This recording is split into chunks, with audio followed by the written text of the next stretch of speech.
to War Room Roundtable. We're your expert panel and your board for hire. Today we're here with Ilya at Urban Crêperie. Thank you so much for being here with us today. We're going to learn a little bit more about your business, so tell us a little bit about Urban Crêperie. Sure. So this is a restaurant. I started in the project. I started in 2019, 6 months after I moved from San Francisco. I was looking to open something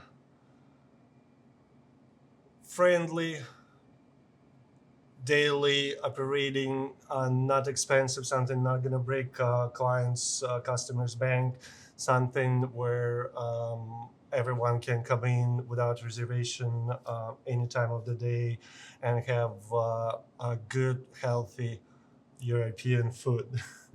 And because there was so many sandwich options or pasta options or pizza options around town, I was like, looks like they don't have a crepes. So why not, right? So that's why you Yeah, make that's why I crepes? started crepes, yeah.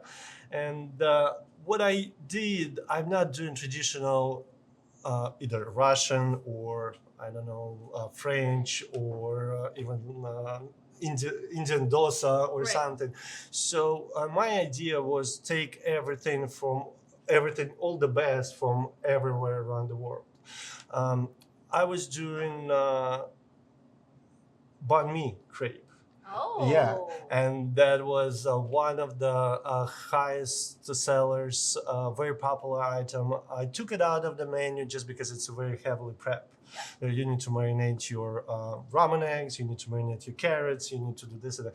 And because of the COVID and everything, I end up in a situation when I'm the pretty much only person, reliable person in the kitchen, so it's very heavy on the prep. And I still do that crepe as a specials, and there's a lot of regulars who comes for that. I bet. So that was my general idea about the Urban Crêperie. I love that. And what made you pick this location? Oh, so I was looking for location before COVID happened. I worked in San Francisco. I worked in downtown and financial districts for 20 years almost. I worked through the two financial crises. I thought I know everything about downtown, how to market in downtown, how to work with your office crowd, what to cater to them, when to start and promote the happy hour, when to start and promote your lunch, and so on and so on. It's a great location. It is a good location. It is a good location, but unfortunately not anymore. As we know, downtown are very dead, and we have about 40% vacancy in office buildings right now in downtown Portland, and the other 60%, which is occupied once or maybe twice a week. Like for instance, the building, that historical building, it's a terminal sales building where we're located right now. Before COVID, when I just moved in the end of 2019, had over 330 employees on a daily basis. Right now it has about 40 employees on a weekly basis. If you're gonna look around, there's for lease signs everywhere. So that's the toughest part of being a business owner in downtown, business owner which relies on the foot traffic. We do deliveries, of course, but deliveries, it's expensive. Every third-party delivery program partner, they charge you like up to 35% for being on the platform.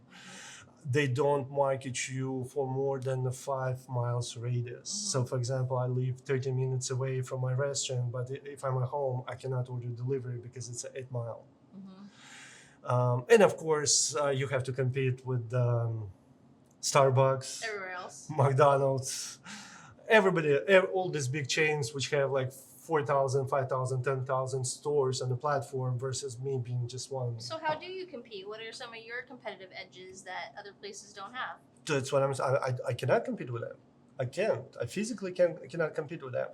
It's very funny because you're gonna go on, you're gonna cross the street and you're gonna go on a DoorDash and type in breakfast, and Urban Crêperie are not gonna come up and search your Starbucks around you like within a 2 mile radius gonna come up, McDonald's gonna come up, and you name it. Urban Crêpière is gonna be somewhere in the bottom of the list, even though I'm paying same 35% as they do. So have you pivoted your marketing or anything like that in the last like year or two to kind of see if you can draw in more of this like crowd, or to kind of try and combat that a little bit? Have you seen anything that's worked? Okay, so right now we mostly planning our marketing strategy in dining business. With the new options came in the market within the last 2 years, I'm right now looking how to drive more online orders, partnering with the different platforms, different programs. We'll see how it's going to happen. I just started to integrate new online efforts last 2 months ago. Month ago, I started to talk about that. So I'm not going to say anything about that yet because it's just upcoming projects. Definitely in our current situation, you have to make more money in online ordering because that's what the post-pandemic effect on our customers. That's how a lot of people see in their life, especially those who's not going to offices anymore, who's not going on a lunch with the clients, who's not going on a happy hour with the buddies from the office or buddies from across the street office, you know. So we lost it all. So that we live in a completely new reality, and we all have to adjust to that. It just unfortunately, I don't know. I don't have that perfect recipe how to do that. Even like before COVID, there was a data which every restaurant operator, every restaurant manager use. Right now, nobody have this data. Nobody have that recipe. Right. So it just some kind of efforts, and you're hoping it's gonna work. So that's where we're at. Tell us about some of your biggest like hopes for growth and kind of what your hopes are for the next year for the Crêperie. So my hopes is to survive. I don't hope to grow anymore because I don't see any changes happening besides the growing amount of drug addicts, homeless people in the tents and the garbage around downtown and around the block where we're at. That's unfortunate. That's unfortunate, but that's how it is. And I don't see any hopes to grow this location. I have a hopes just to survive this location and finish my lease obligations. That's the hopes. That's all the hopes I have. Maybe another location? Maybe another location, but again, because the last 4 years was tough, and I did not make any money. I didn't put any money aside. I instead of spend the money which I supposed to use to grow, I spend them to sustain during the COVID. Because again, as a new business, I did not qualify for any PPPs, CBAs, or you name it. So everything was coming from my pocket. So all this, like first year, my gross sales for the year was $50K. So yeah, my even though I didn't pay full rent, full lease, but still my lease was higher than sales. So therefore, right now I don't have any reserves, any financial reserves to invest in a new location or even. I was like right now, you probably seen on a window, I operate 9 to 3. I tried last year to extend my hours to 8 p.m. or 7 p.m. Tried for 2 months, 3 months in the summer. Summer is the hottest time. There's a lot of tourists and so on. So you think you would have some kind of sales. I end up just burning money for the payroll, for the extra payroll. And daily business does not bring as much money to support extra shift, extra payroll. So therefore, this year I didn't even try. So it just basically a matter of survival for the business. What are some of the things that you're most proud of since you've opened the Urban Crêperie? Proud of. There's got to be something you're proud of. Well, my wife saying like, "Hey, look, you survived. You made it through all these hard years." I mean, yes, I did, um, but it just cost me so much gray hair, so much nerves. Had the heart surgery last year at 39 years old. Wow. Yeah, it's all the stress. It's not good. Not good. That's So not good. what I'm proud of, I mean, I think right now, I'll be very proud of if I'll be able to complete all my commitments to the landlord, to my investors, and so on and so on, and successfully close the business without any debts or without any. Debts is probably the best part, Yeah, right? yeah. Liability without Liabilities any liability without left. anything like that. Yes, and then maybe I will just gonna open something in the suburbs. Yeah. Because from what I see, that's where Yep. Growing population. where the growing population, where the growing Families businesses, where things are happening right now.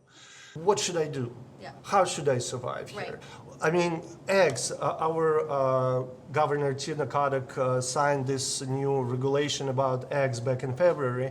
I don't know if you're aware or not that where we cannot sell regular eggs. Yeah. It's only cage-free and only eggs growing in California, Washington, or Oregon. Right. Right. So overnight, the price of the case of eggs went from $33 to $91. Right. Right. It's not right. I'm sorry. This is not No, right. I'm not saying right. No, you're correct. I know. You're correct I know. in that's No, exactly but what's that's happening. just one of the examples. And like in this situation, I use so much eggs. My like crepes, it's eggs like everywhere. Eggs on top of eggs with the eggs. So again, like minimum wage goes up every year, and like how can I keep up with that? With the give of the business, yeah. And of course, restaurant business, the one who's suffering most because we're hiring minimum wage employees, but we're working, especially here in downtown, with those who are young professional or any kind of professional who on a salary. And if you know, average salary in Portland for young professional who just graduated from college would be like a little bit over 50K. Right? So if you're gonna break down by hours, it's even below minimum wage. So how I can expect them to order something, to come to the restaurant and spend money here, or even to order from DoorDash or Grubhub with a 35% on top, right? So that's what I'm saying. Like I think our leaders in our state don't really care about small business. In these 4 years, I lost so many regulars who reside in downtown because they're fed up with the homeless, drugs, and so on. They moved out of downtown. I lost handful of very good employees who used to live in downtown and they moved out because of the same reason. My branch manager, she quit 2 weeks ago. She's like, she was a very nice person, and we were talking. She was like, Ilya, I'm afraid to take my dog, she has a big dog, to take my dog after 6 p.m. outside for a walk. And she lived like over the bridge, like a couple blocks away. With all of the struggles that you've had over the past, few years, tell me a little bit about your 5-year plan and kind of your goals to kind of get you there and how you're going to do that. Okay, so what do we figure out? So we don't have strong regular customer base either from residential sector or from office, right? So what we have left, hotels, tourists, right? So that's what been saving me a lot, working with the hotels. And how are you doing that? Is it like a partnership program? Partnership program. Generally speaking, like a bigger groups like a Marriott, they have 8 hotels in downtown. I have an ad in their digital magazine, in their in-room magazine with my QR code. I do old school. I do visit my concierges with a hello, how you doing? My name is Ilya. We're in Crêpière, come on in. Love it. So I do that too. Then there's another personal approach. I really hate to give like to do like discounts like Right. you from hotel, here's a 15% discount. Right. I mean, but Sometimes. yes, sometimes you have to. Sometimes the concierge will reach out and say, hey, you know what, we're looking for a good breakfast place to refer to our clients. Can you do something for us? I'd rather invite the concierge and say, hey, you know what, I'll comp you for the next 6 months. But they do want, I guess maybe because, I don't know why, but they asking to give their guest discount. So we do it sometimes. Another proven marketing effort was PCU tourist guide. Okay. So, and it's not, I don't dream that the PCU students gonna come here for lunch. It's a quite a distance. For lunch, we all know from the past, it's 2 blocks, 2-3 blocks, you're not gonna walk more to get the lunch. You can drive for brunch somewhere, but it's occasion. But lunch, you're gonna maybe walk like 2 blocks, that's it max. But what happens in fall break, spring break, the families with the kids come to check hotels. Oh, I'm sorry, to come to check universities. So, and that's where that PCU visitor guide gets very handy. We have a lot of customers over the winter break, spring break, and in between coming because of those guides. Those little efforts, again, what I was saying earlier, unfortunately there's no recipe to success. Like back in the days, you knew that every person would go out at least 3 times a week, would go out once with the buddy from the office or from the other office for happy hour, one day for lunch with either team or clients, and one day would take a date somewhere for dinner. So we knew everybody who's in downtown would go out at least 3 times, and we would do our marketing strategy based on that number. Right now, we don't have it. So I'm trying my friends in downtown San Francisco, my friends in downtown Seattle, I have friends in Boston who operates the restaurants, they also trying. And we just like poking in the sky, hoping it's gonna work. Yeah. So some efforts work, some efforts not. You just have to be more heavily involved. Yeah. You cannot delegate it to somebody and say, hey, you do marketing and everything is going to be great. You have to spend time on the kitchen cooking, and after that spend time looking at this data. Who came, who didn't came, and how to invest this little budget of $400-500, how to carefully invest it in order to get maybe $100 back. Right. Or So, hopefully at least at the same ROI. or At least the same, that, or hopefully. at least that, yes.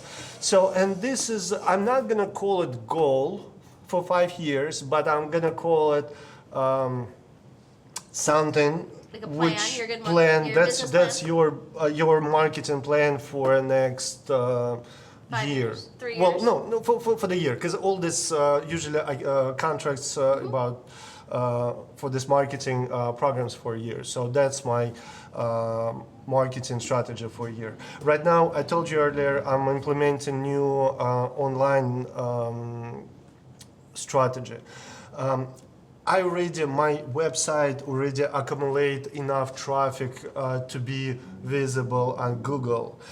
Why I worked with the third-party delivery services? Because I can utilize their traffic, right? So they Right. have hundreds of thousands subscriber on Uber Eats, on DoorDash, and so on, and they're sitting in this app and like, look, I had it yesterday, I had it today, I'm gonna have it tomorrow. Oh, let me try this one. So, and hoping this one is gonna be Urban Crêperie, right? And my personal website in the beginning had like 25.5 people traffic, you know. So right now my website accumulated enough traffic so I can have my own platform, my own online ordering platform. Right. So that's what I'm working towards right Amazing. now. There's a different options. There's option to my POS is a Toast. I can use a Toast online ordering platform, but it's also has it's cheaper. Sure. It's cost like $75 per month, but it's gonna redirect customers to a Toast website. Right. I want to keep it on my domain Right. to increase the traffic, to increase the visibility on the Google search, for instance. So I'm looking for the ways. There's a different platforms, different programs that are offering their services, how to keep it on your domain, how to integrate the online ordering platform into your domain. So I'm working towards that. So Great. hopefully that's gonna bring some. Again, it's not gonna happen overnight. It's what some say 2-3 months. Realistically, I think 3, 4, 5 months effort, and then you might see some kind of It's definitely something in a few months return. for Yes, sure, yeah. yes.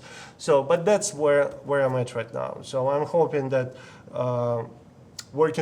heavily working with the hotels gonna keep me at least at the level where I'm at right now.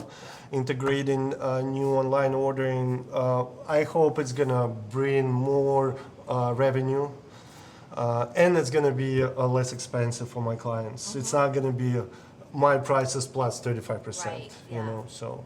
That's Bottom awesome. line, you always think about your customers. Always It think- doesn't matter how bad things for you, you always think for them. That's So what good business owners do, right? I They're- believe so. Yeah, I believe so. That's how I mean, I've been in this industry for over 20 years, and this is a hospitality. You know, that's the word. What's a hospitality? You advocate for your clients in the world of food, in the world of pleasure, in the world of vacation, whatever. You would there advocate. What's your favorite dish? My favorite dish, well, I was telling you about banh mi crepe. It's no longer in the menu, but it's very good item.